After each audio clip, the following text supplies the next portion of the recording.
এই টপিকের নাম হচ্ছে কৌণিক ভরবেগ। স্যার একটু মনোযোগ দিয়ে শোনো, 9-10 থাকতে আমরা কিন্তু শুধু ভরবেগ পড়তাম বাবা, নর্মাল ভরবেগ পড়তাম না। ভরবেগকে দেখো মনোযোগ সবাই, ভরবেগ এই টপিকটা আমরা 9-10 পড়তাম। শুধু ভরবেগকে আবার আরেকটা নামেও ডাকা হয়, শুধু ভরবেগকে আবার আরেকটা নামেও ডাকা যায়, সেটা হচ্ছে রৈখিক ভরবেগ। রৈখিক ভরবেগ, বুঝছো কিনা আমার কথা স্যার? শুধু ভরবেগ অথবা রৈখিক ভরবেগ, এটাকে কি দ্বারা প্রকাশ করা হয় বাবা? এটাকে মনে রাখবা বড় হাতের পি দ্বারা প্রকাশ করা হয়।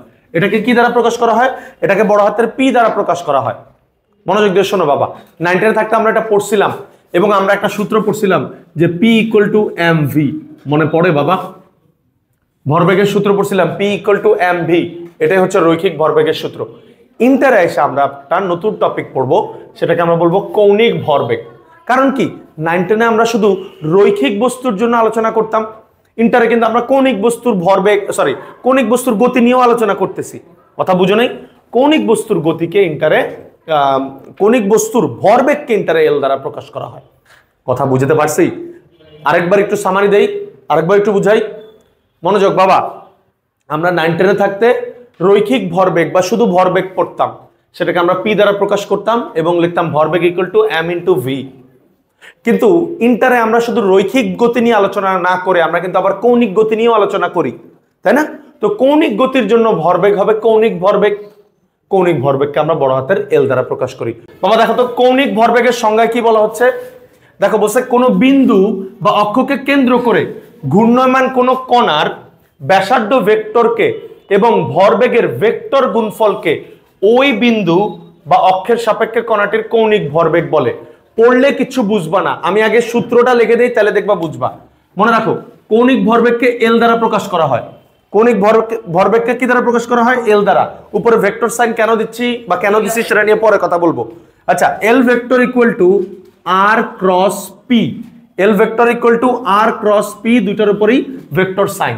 এবার দেখো তো সংজ্ঞাটার সাথে এটা মিলে, দেখো তো সূত্রটা মিলে কিনা। বলা হয়েছে কোনো বিন্দু বা অক্ষকে কেন্দ্র করে ঘূর্ণয়মান কোনো কণার। বাবা আমরা জানি যখন কোনো একটা বস্তু ঘুরতে থাকে তখন কোনো বিন্দু বা অক্ষকে কেন্দ্র করে ঘুরে না, তো এটাই তো বলছে কোনো বিন্দু বা অক্ষকে কেন্দ্র করে ঘূর্ণয়মান কোনো কণার ব্যাসার্ধ ভেক্টর। মনে করো এটা হচ্ছে একটা অক্ষ, এই অক্ষকে কেন্দ্র করে এই কণাটা ঘুরতেছে, এই কণাটা এভাবে ঘুরতেছে, ঠিক আছে? মনোযোগ দাও। তাহলে বলতেছে, আমি ধরলাম কণাটা হচ্ছে পি বিন্দুতে আছে, তাহলে কোনো বিন্দু বা অক্ষকে কেন্দ্র করে, এটা সেই অক্ষ যাকে কেন্দ্র করে ঘূর্ণয়মান কোনো কণার ব্যাসার্ধ ভেক্টর। বাবা এটাই সেই ব্যাসার্ধ ভেক্টর। আর কথা বুঝছো কিনা? ব্যাসার্ধ ভেক্টরটা মূলত হচ্ছে অক্ষ থেকে ওই কণাটার দূরত্ব, ব্যাসার্ধ ভেক্টর এবং ভরবেগের ভেক্টর গুণফলকে। এই পি বিন্দুতে কণাটার কি একটা ভরবেগ থাকবে না? এক কাজ করি, পি বিন্দু না দিয়ে এটাকে অন্য কোনো বিন্দু দেই, এম বিন্দু দেই। আচ্ছা এম দিলে আবার ভর বুঝাবো। ও বিন্দু দেই, ও। পি বিন্দু না দিয়ে কি দেই? ও দেই। কেন পি বিন্দু দিচ্ছি না বলতেছি, ও বিন্দু দিলাম। আচ্ছা এই যে ও বিন্দুতে যে কণাটা থাকবে এটার কি একটা ভরবেগ থাকবে না? শুধু ভরবেগ। শুধু ভরবেগ কি স্যার? শুধু ভরবেগ হচ্ছে P equal to M into V. বুঝছো কেন পি বিন্দু দেই নাই? কারণ রৈখিক ভরবেগকেও তো পি দ্বারা প্রকাশ করা হয়। কথা বুঝছো কিনা? এই রৈখিক ভরবেগ কিন্তু একটা ভেক্টর রাশি। কেন? কারণ দেখো বেগ কিন্তু একটা ভেক্টর রাশি। বেগ যদি ভেক্টর হয়, ভর কিন্তু কোনো ভেক্টর না, ভর তো স্কেলার। স্কেলার রাশির সাথে একটা ভেক্টর রাশি গুণ করলে গুণফল একটা ভেক্টর রাশি হয়। আমরা ভেক্টরে পড়ছি না? তার মানে দেখো পি একটা ভেক্টর, এই দেখো পি সেই ভেক্টর, তার সাথে ব্যাসার্ধ ভেক্টরের ক্রস গুণন করলে রৈখিক ভরবেগ কৌণিক ভরবেগ পাওয়া যায়। কথা কি বুঝতে পারছি? আরেকবার একটু বলি স্যার, কোন অক্ষকে কেন্দ্র করে কোন কণা যদি ঘূর্ণয়মান থাকে, ধরলাম ও বিন্দুতে একটা কণা ঘূর্ণয়মান আছে, তাহলে তুমি কি করবা? শুধু ওই কণার রৈখিক ভরবেগ যেটা, তার সাথে ওই কণার ব্যাসার্ধটা গুণ করবা। রৈখিক ভরবেগের সাথে শুধু ব্যাসার্ধের কি গুণ করবা? ক্রস গুণন। ক্রস গুণন, এই দেখো এখানে বলে দেওয়া আছে ভেক্টর গুণফলকে। দেখছো বলা হয়েছে ভেক্টর গুণফলকে, ভেক্টর গুণফলই ক্রস গুণন বোঝানো হয়েছে। মনে আছে স্যার? ক্রস গুণনের ক্ষেত্রে আমরা একটা জিনিস লিখতে পারতাম, সেটা হচ্ছে এ ক্রস বি মানে কি ছিল দেখি, বলো দ্রুত। এবি না না, এবি কি ছিল? AB sine theta. A dot B এর ক্ষেত্রে ছিল এবি কস থেটা। ঠিক সেরকম আমি এখান থেকে লিখতে পারি না আর পি সাইন থেটা। বাবা এই দুটো সূত্র লিখে রাখো দ্রুত দ্রুত। দুইটাই মেইন সূত্র। ইয়ার উপরে ডিপেন্ড করে যে তোমার কি দেওয়া আছে। দাও দ্রুত, এটা খুব গুরুত্বপূর্ণ। লেখো কৌণিক ভরবেগ ও কৌণিক বেগের মধ্যে সম্পর্ক। কৌণিক ভরবেগ ও কৌণিক বেগের মধ্যে সম্পর্ক। কৌণিক ভরবেগকে কি দ্বারা প্রকাশ করি? কৌণিক ভরবেগকে এল দ্বারা প্রকাশ করি। আর কৌণিক বেগকে কি দ্বারা প্রকাশ করি? ওমেগা দ্বারা। Sir L equal to I omega, এই সূত্র লিখে রাখো। এটা খুব গুরুত্বপূর্ণ একটা সূত্র, এল ইকুয়াল টু আই ওমেগা। টপিকের টাইটেল দাও টর্ক। টর্ককে যে সাইন দ্বারা প্রকাশ করা হয় এটার উচ্চারণ কি? টাও। স্যার দেখো তাহলে আমরা এখন কি পড়তেছি, টর্ক কাকে বলে? আচ্ছা স্যার এদিকে তাকাও, তাহলে আমরা এখন কি পড়তেছি, টর্ক কাকে বলে? দেখো বলছি কোন বিন্দু বা অক্ষকে কেন্দ্র করে ঘূর্ণায়মান কোন কণার, ওই যে আগের মতো, কোন বিন্দু বা অক্ষকে কেন্দ্র করে ঘূর্ণায়মান কোন কণার, এই কণাটা মনে করো ঘুরতেছে, এই অক্ষকে কেন্দ্র করে ঘূর্ণায়মান কোন কণার ব্যাসার্ধ ভেক্টর, এটাই তো সেই ব্যাসার্ধ ভেক্টর, তাই না স্যার? ব্যাসার্ধ ভেক্টর এবং কণাটির উপর প্রযুক্ত বলের, এই কণার উপর আমি মনে করো বল প্রয়োগ করতেছি, যে বল প্রয়োগ করতেছি সেই বলটা হচ্ছে এফ। বুঝছো কিনা? যে বল প্রয়োগ করতেছি সেই বলটা হচ্ছে এফ। তাহলে কণার উপর প্রযুক্ত বলের ভেক্টর গুণফলকে, এই দেখো এফ এবং আর এর, এই দেখো ভেক্টর গুণফলকে ওই বিন্দু বা অক্ষের সাপেক্ষে কণাটির উপর প্রযুক্ত টর্ক বলে। তার মানে এইটার উপরে এখন যেটা কাজ করতেছে সেটা হচ্ছে টর্ক। কেন? কারণ আমি ব্যাসার্ধ ভেক্টর এবং ওই কণার উপরে যে বল কাজ করাইতেছি দুইটার ভেক্টর গুণন করতেছি, মানে ক্রস গুণন করতেছি। আর আমরা সবাই জানি ক্রস গুণন করলে কি হয়, R cross F equal to R F sine theta. কথা বুঝতে পারছি বাবা? এবার ট্রিপল স্টার দিয়ে আবার আরেকটা টপিক লেখো, টর্ক এবং কৌণিক ত্বরণের মধ্যে সম্পর্ক। টর্ক ও কৌণিক ত্বরণ এর মধ্যে সম্পর্ক। বাবা টর্ককে প্রকাশ করলাম টাও দিয়ে, আর কৌণিক ত্বরণকে প্রকাশ করি আলফা দিয়ে। তবে মনে রাখবা টাও ইকুয়াল টু আই আলফা। বাবা একটু আমার কথা শোনো না, তোমরা অনেকে বলতে পারো স্যার এটা লেখছেন কেন বা কিভাবে লেখছেন, আমি তো প্রুফ দেখাই নাই। তারপরে তোমাদের ছোট্ট করে একটা জিনিস মনে করাই দেই, তাহলে তোমরা এটার সাথে এটা সম্পর্ক খুঁজে পাবা। একটু এদিকে তাকাও। মনে আছে আমি কিছুক্ষণ আগে তোমাদেরকে বলছি যে কোন একটা বস্তু সোজা চলার জন্য যেটা কাজ করে সেটাকে আমরা বলি এফ, কিন্তু কোন একটা বস্তু ঘোরানোর জন্য যেটা কাজ করে সেটাকে এফ না বলে কি বলি? টর্ক বা টাও। সেটাকে কি বলি? টর্ক বা টাও। তাহলে একটু এদিকে তাকাও না স্যার, টর্ক যেটা সেটাই মূলত এফ। বুঝো নাই? টর্ক কার জন্য কাজ করে? ঘূর্ণনের জন্য বলি টর্ক, আর রৈখিক বস্তুর জন্য বলি হচ্ছে এফ।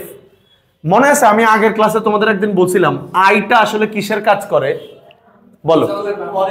ভেরি গুড, আইটা আসলে ভরের কাজ করে। তাহলে আলফা হচ্ছে কৌণিক ত্বরণ, তো কৌণিক ত্বরণের মধ্যে রৈখিক ত্বরণ কি লিখতে পারি? ভেরি গুড, এ। তাহলে দেখো তো F equal to M A না? তাহলে দেখছো এটা আসলে রৈখিক বেগের সূত্র ছিল, রৈখিক বেগের জন্য সূত্র। সেই সূত্রটাকে যখন আমি কৌণিকে কনভার্ট করি তাহলে এই সূত্রটা এরকম চলে আসে। কথা কি বুঝতে পারছি বাবা?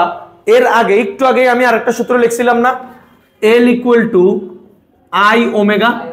দেখি এটাকে কৌণিক রৈখিকে কনভার্ট করো তো দেখি।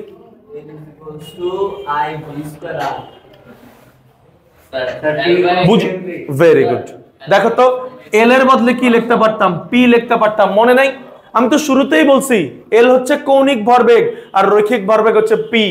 আর আই এর বদলে দেখো লেখা যায় হচ্ছে এম। আই এর বদলে কি লেখা যায়? এম। আর ভি এর বদলে কি লেখা যায়? সরি, ওমেগার বদলে কি লেখা যায়? ভি লেখা যায়। তাহলে আসলে P equal to M V সূত্রটাকে আমি লিখছি L equal to I omega. তারপর এফ ইকুয়াল টু এম এর সূত্রটাকে আমি লিখছি টাও ইকুয়াল টু আই আলফা। কথা কি বুঝতে পারছি? তার মানে এই সূত্রগুলি হচ্ছে রৈখিক, কোন একটা বস্তু যদি সোজা আসা যাওয়া করে তার জন্য সূত্র। এই সূত্রগুলো হচ্ছে কোন একটা বস্তু যদি বৃত্তাকার পথে ঘুরতে থাকে তার জন্য সূত্র। বাবা সবাই কি বুঝছো? আচ্ছা, আমরা এখন যে ম্যাথটা করবো সেটা হচ্ছে দিনাজপুর বোর্ড 2023 এর ম্যাথ। ওকে, একটু দ্রুত উদ্দীপকটা পড়ে ফেলি বাবা। বলছে 0.5 কেজি ভরের এবি দণ্ডটি পি কিউ অক্ষের সাপেক্ষে প্রতি মিনিটে 60 বার করে ঘোরানো হলো। এবি দণ্ডটিকে, এবি কোন দণ্ড? আচ্ছা, এবি এই দণ্ডটা পি কিউ অক্ষের সাপেক্ষে প্রতি মিনিটে 60 বার ঘোরানো হলো। পরবর্তীতে দণ্ডটিকে এর দৈর্ঘ্যের সমান ব্যাসের একটি পাতলা চাকতিতে পরিণত করা হলো। প্রশ্নটা পড়তেছস? প্রশ্ন কিন্তু গুরুত্বপূর্ণ। এবার বলতেছে পরিণত করে পি প্রাইম কিউ প্রাইম অক্ষের সাপেক্ষে মিনিটে 70 বার ঘোরানো হলো। সুন্দর একটা প্রশ্ন। আমি একটু প্রশ্নটা 1 সেকেন্ডে তোমাদের বুঝায় দেই বাবা। একটা দণ্ড ছিল, এই দণ্ডটাকে আমি ঘুরাচ্ছিলাম, মিনিটে কয়বার করে ঘুরাচ্ছিলাম? 60 বার করে, 60 বার করে ঘুরাচ্ছিলাম। এই দণ্ডটাকে এবার আমি গলাইয়া, মনে করো এই দণ্ডটা স্টিলের দণ্ড ছিল, এটার আমি গলাইয়া কি করছি? একটা বৃত্তাকার চাকতিতে পরিণত করছি। এবার এই চাকতিটাকে ঘুরাচ্ছি, এটাকে ঘুরাচ্ছি মিনিটে 70 বার করে। এটা হচ্ছে উদ্দীপক। না, ভর তো চেঞ্জ হবে না। ভর কত ছিল? 0.5 কেজি ভরের। আচ্ছা, এবার প্রথম প্রশ্ন, চাকতিটির কৌণিক ভরবেগ নির্ণয় করো। মানে এই বস্তুর জন্য কৌণিক ভরবেগ বের করতে বসে। হুসাইন দ্রুত করে ফেলো। কৌণিক ভরবেগ একটু আগে আমরা শিখে আসছি। কৌণিক ভরবেগ L = I ওমেগা। বলতেছি L = I ওমেগা। ওমেগা মানে কি? কৌণিক বেগ। দেখো এখানে কিন্তু বলে দেওয়া আছে 70 বার ঘুরে। 70 বার না কয়বার? না না না, চাকতির কথা বলছে, কিন্তু চাকতি কিন্তু 70 বার ঘুরে। মনে আছে ওই যে 70 বার ঘুরলে তার বেগের মান কত হয়? আমরা একটা সূত্র বের করতাম। আমরা হ্যাঁ, ভেরি গুড। আমরা একটা সূত্র জানতাম, ওমেগা = 2πn/t। মানে এই সূত্রটা এরকম ছিল, ওমেগা = θ/t। এটা 3 নাম্বার চ্যাপ্টারে শিখে আসছি আমরা, তাই না বাবা? কথা বুঝতেছো নি আমার? Omega = 2πn/t। এখান থেকে n এর মান 70 বসাইয়া t এর মান 60 মিনিট নাকি প্রতি মিনিটে, তার মানে 60 সেকেন্ড বসা ওমেগা বের করবা। আর আই বের করে নিবা। আই কিভাবে বের করবা? তোমরা আগের পেজ উল্টে দেখো, আমি কিন্তু শিখাইছি কোন বৃত্তাকার পথের কোন চাকতির মাঝখান দিয়ে যদি কোনো অক্ষ যায় তখন তার জন্য আই এর মান কত, সেটা বসাও, ওমেগা বসাও, এল এর মান বের করো, 1 মিনিটে বের করে ফেলো। আচ্ছা বাবা দেখো, L = I ওমেগা, যেহেতু এটা বৃত্তাকার পথে ঘুরতেছে বস্তুটা, তাই না? তাহলে এর জন্য mr²/2 হয়। আমি তোমাদের শিখাইছি এক এক শেপের বস্তুর জন্য আই এর মান এক এক রকম হয়। তোমরা আগের পেজগুলো উল্টে দেখো। সো mr²/2 আর ওমেগার বদলে সূত্র কি? 2πn/t।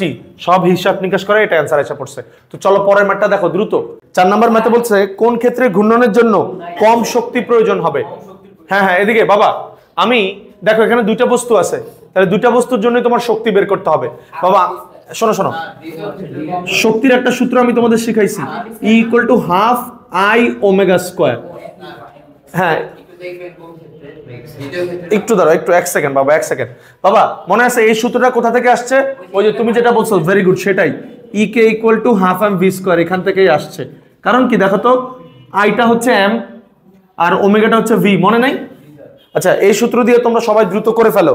আই এর মানের সূত্র বসাবা, ওমেগা টমেগা বসায়া দেখো কোন ক্ষেত্রে গতিশক্তি বেশি আসে। Very good. আচ্ছা তাহলে দেখো এটা কিভাবে করছি।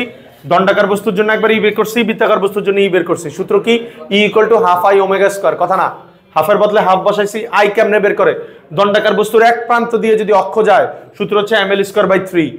আর ওমেগা কি? দণ্ডাকার বস্তু 60 বার ঘুরতো, তাহলে 2πn/t, n এর মান 60 বসাইছি, বাই প্রতি মিনিটে 60 বার ঘুরতো না, তাহলে t এর মানও 60 কাটা। কথা বুঝছো কিনা? এই দুইটা মান এখানে বসাইলে 3.23 আসে।